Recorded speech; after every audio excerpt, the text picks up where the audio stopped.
अगला केस है हमारा electric field due to a uniformly charged large conducting sheet. देखिए, अगर हम एक कंडक्टिंग शीट लेते हैं तो इसकी दो सरफेसेस होंगी। इस विड्थ को अगर हम इग्नोर भी करें तो ये दो सरफेसेस हैं, जो भी आप चार्ज दोगे वो दोनों सरफेस पर जाएगा। तो मान लेते हैं हमने चार्ज इसको दिया कैपिटल क्यू, तो कुछ यहां और कुछ यहां। तो ये भी एक क्वेश्चन है कि दोनों में चार्ज का डिस्ट्रीब्यूशन कैसे होगा। चार्ज का डिस्ट्रीब्यूशन दोनों में आइडेंटिकल होता है, दोनों में सेम होगा, बराबर बराबर मात्रा में, लेकिन इसको भी हम प्रूव कर लेते हैं। तो कंडक्टर की ऐसे ही मैंने प्रॉपर्टीज आपको बताई थी कि कंडक्टर के अंदर इलेक्ट्रिक फील्ड 0 होगी और कंडक्टर के अंदर चार्ज नहीं रहता। प्रॉपर्टीज ऑफ कंडक्टर में हम इसको डिटेल में पढ़ेंगे। ये कंडक्टर की दो प्रॉपर्टीज है जो आपको याद करनी है। अब ये चार्ज का डिस्ट्रीब्यूशन ऐसे होगा कि अंदर इलेक्ट्रिक फील्ड 0 हो जाए। तो पहले तो हम ये प्रूव करें कि चार्ज का डिस्ट्रीब्यूशन कैसे होगा, बाद में फिर हम उसका फॉर्मूला लगाते हैं। तो चार्ज के डिस्ट्रीब्यूशन में आप देखिए, जो दोनों प्लेट है, आपको यहां पर सरफेस एरिया नहीं दिख रहा है, सरफेस एरिया दोनों तरफ का सेम होगा, ए और ए हम मान ले। तो आप ये देखिए, जो चार्ज यहां डिस्ट्रीब्यूट हुआ है, कंडक्टर ने चार्ज को सरफेस पर लाया और ये चार्ज ऐसे डिस्ट्रीब्यूट हुआ। हमें पढ़ना होता है चार्ज का डिस्ट्रीब्यूशन, तो आप ये इक्विवेलेंट लिख सकते हैं, ये एक चार्ज का डिस्ट्रीब्यूशन है, ये चार्ज का एक डिस्ट्रीब्यूशन है, और ये एक थिन प्लेन शीट, ये ठीक है, ये दोनों हो गई थिन प्लेन शीट। डन। यहां पर आप सिग्मा 1 और सिग्मा 2, क्या होगा सिग्मा 1, देखिए Q अपॉन A, सिग्मा 2 क्या होगा Q minus Q divided by A। ठीक है। अच्छा, अब हमें क्या देखना है, बीच में इलेक्ट्रिक फील्ड 0 होगी, तो ये पॉजिटिव चार्ज इलेक्ट्रिक फील्ड इधर देगा E1, ये पॉजिटिव चार्ज फील्ड इधर देगा E2। जरा E1 E2 की वैल्यू देखते हैं। E1 की value sigma 1 upon 2 epsilon not, sigma कितना है Q upon A, charge upon area, ठीक है। और E2 की वैल्यू कितनी है, सिग्मा 2 अपॉन 2 एप्सिलॉन नॉट, तो ये कितना आ जाएगा Q minus Q divided by A। Sigma की वैल्यू, और फॉर्मूला तो पता ही है, सिग्मा अपॉन 2 एप्सिलॉन नॉट। ये दोनों इक्वल और अपोजिट होने चाहिए, तभी अंदर फील्ड 0 हो। जब दोनों को आप इक्वेट करोगे, आपको क्या दिख रहा है, Q is equal to Q minus, दोनों को इक्वेट करने पर आपको मिलेगा Q is equal to Q minus Q। तो Q की वैल्यू, यानी कि दोनों पर जो चार्ज होगा वो कैसा आएगा, बराबर बराबर आएगा, Q by 2 Q by 2। Clear है ना। तो ये पॉइंट नंबर 1 है कि जब आप किसी कंडक्टिंग प्लेन शीट पे चार्ज देते हैं तो वो चार्ज डिस्ट्रीब्यूट कैसे हो रहा है, बराबर बराबर हो रहा है, ये बात याद करो। और प्रॉपर्टी क्या है, कंडक्टर के अंदर अगर चार्ज दोगे तो कंडक्टर चार्ज को बाहर ले आएगा और अपने अंदर इलेक्ट्रिक फील्ड को 0 बनाएगा। इसको बोलते हैं इलेक्ट्रोस्टैटिक इक्विलिब्रियम। कब पढ़ा था, सेकेंड लेक्चर में ही हम लोगों ने पढ़ लिया था कि इलेक्ट्रोस्टैटिक इंडक्शन जब पढ़ रहे थे कि चार्ज की प्रॉपर्टी है। अभी आप लोग इसको याद रखिए। और ये होता कैसे, क्योंकि फ्री इलेक्ट्रॉन प्रेजेंट होते हैं, तो फ्री इलेक्ट्रॉन ये सेटिंग सारी की सारी करवा रहे होते हैं। ठीक, फिलहाल हमने पता कर लिया कि चार्ज का डिस्ट्रीब्यूशन कैसा है। ठीक है, अब यहां से आगे बढ़ते हैं। इस रिजल्ट को आप लोग याद रखिएगा, इस रिजल्ट को हम लोग डायरेक्ट यूज कर लेते हैं, इस रिजल्ट को हम लोग डायरेक्ट यूज कर लेते हैं। रिजल्ट है कि ये एक कंडक्टिंग प्लेन शीट है, तो दोनों तरफ चार्ज डेंसिटी बराबर बराबर होगी, ये पता चल गया। Q by 2 amount of the charge और डेंसिटी सेम होगी। अब आपको बोला जा रहा है कि इसकी वजह से आप इलेक्ट्रिक फील्ड बताइए। सॉल्व करने का पहला तरीका, गॉसियन सरफेस, सिलिंड्रिकल। देखिए, दो चार्ज की सरफेसेस आई हैं। प्लेन शीट में चार्ज की केवल एक ही सरफेस होती है, यहां पर दो सरफेसेस हैं। इलेक्ट्रिक फील्ड इधर होगी, तो पहले आप कैलकुलेट करें Q एनक्लोज्ड। Q एनक्लोज्ड होगा 2 सिग्मा A। ठीक है, 2 सिग्मा A, यहां पर सिग्मा इंटू है, यहां पर सिग्मा इंटू है। फिर आप Gauss theorem, integral E dot ds is equal to Q enclosed upon epsilon naught. E dot D S इधर और ई डॉट डी एस इधर, दो सर्फेसेस है ना, तो यहां पर आप लिखोगे 2EA इंटू ए, और इस एरिया पर तो फील्ड आएगी नहीं, मतलब 90 डिग्री का एंगल होगा तो डॉट प्रोडक्ट 0 हो जाएगा। क्यू एनक्लोज कितना लिखेंगे, 2 sigma a upon epsilon not, a से ए कैंसिल, 2 से 2 कैंसिल, ई की वैल्यू कितनी आई। प्लेन शीट और कंडक्टिंग शीट में क्या डिफरेंस हो गया, ई की वैल्यू हो गई सिग्मा अपॉन एप्सिलॉन नॉट, जबकि थिन प्लेन शीट का आंसर होता है सिग्मा अपॉन 2 एप्सिलॉन नॉट। ठीक है, इसी डेरिवेशन को करने का एक और तरीका है, ये एक कंडक्टिंग प्लेन शीट, चार्ज का डिस्ट्रीब्यूशन हर किसी को पता है, बराबर होगा। अब यहां पर जो आप गॉसियन सरफेस लेंगे वो ऐसे लीजिए, इलेक्ट्रिक फील्ड ये रिजल्टेंट फील्ड है इसकी और इसकी मिलाकर, इसको भी अभी देखेंगे।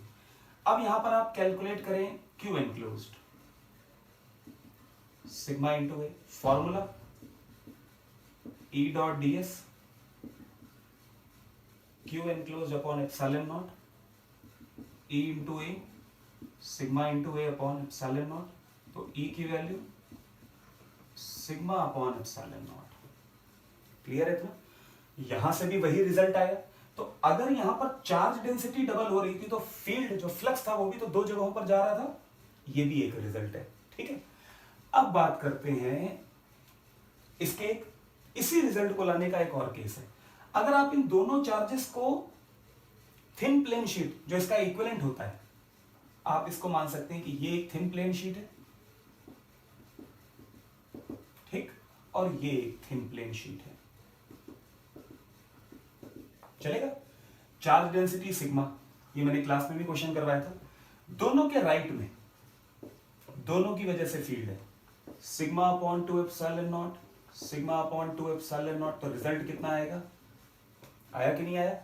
यही तो गॉस थ्योरम में है कि ये जो ई है वो रिजल्टेंट फील्ड होती है due to all the charges. आपने गॉसियन सरफेस के अंदर लिया है या नहीं लिया है, फील्ड होगी रिजल्टेंट। ठीक, बीच में फील्ड,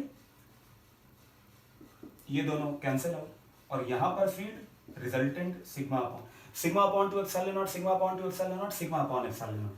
किसी भी मेथड से आप इस क्वेश्चन को करें तो ये है electric field due to a uniformly charged large conducting plane sheet. Done, note करिए रिजल्ट। एक ही रिजल्ट के 3 तरीके हैं बताने के। ठीक है, प्लेन शीट में हमारा अगला केस है electric field due to a large non conducting thick plane sheet. ठीक है, अब देखिए जो प्लेन शीट है वो बोर्ड के पैरेलल है और थिक है, आपको केवल जो फ्रंट व्यू है वो दिखाया जा रहा है, शीट ऐसे। हाँ, तो ये आप ले सकते हैं थिकनेस, और ये है सिमेट्रिक, बीचों बीच थिकनेस का आधा। ठीक है, और ये थिकनेस यहां से आप ले लें 2D, समझ रहे, ये ऐसी प्लेन शीट है और बीचों बीच 2 हिस्से हो गए। अब आपका केस है पहला x लेस देन डी, पूरे वॉल्यूम में है चार्ज, और रो आप लिख सकते हैं वॉल्यूम चार्ज। ठीक है, वॉल्यूम चार्ज डेंसिटी। डन,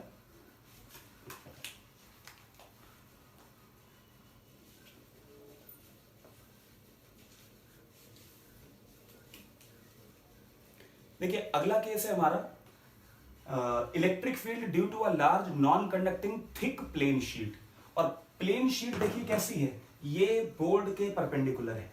हाँ, ये जो आपको दिख रहा है 2D वो थिकनेस है, और थिकनेस का बीचों बीच ये हमने एक्सेस बनाई, इधर और इधर हमने फील्ड डिस्टेंस डी ली है। रो आपको दिया है वॉल्यूम चार्ज डेंसिटी। अब आपको फील्ड पता करनी है inside the thick plane sheet, surface पर और सरफेस के बाहर। इसी तरीके से सारे के सारे क्वेश्चंस हो रहे हैं ना।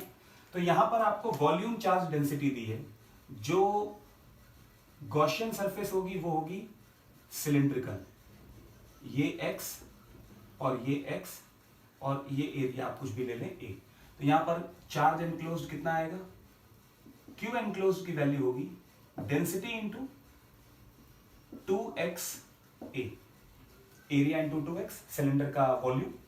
फॉर्मूला आप देखिए, कई सारी प्लेन शीट है, प्लेन शीट इलेक्ट्रिक फील्ड अपने परपेंडिकुलर देती है, तो ये, तो यहां पर आप फॉर्मूला जब लगाएंगे, integration of E dot D S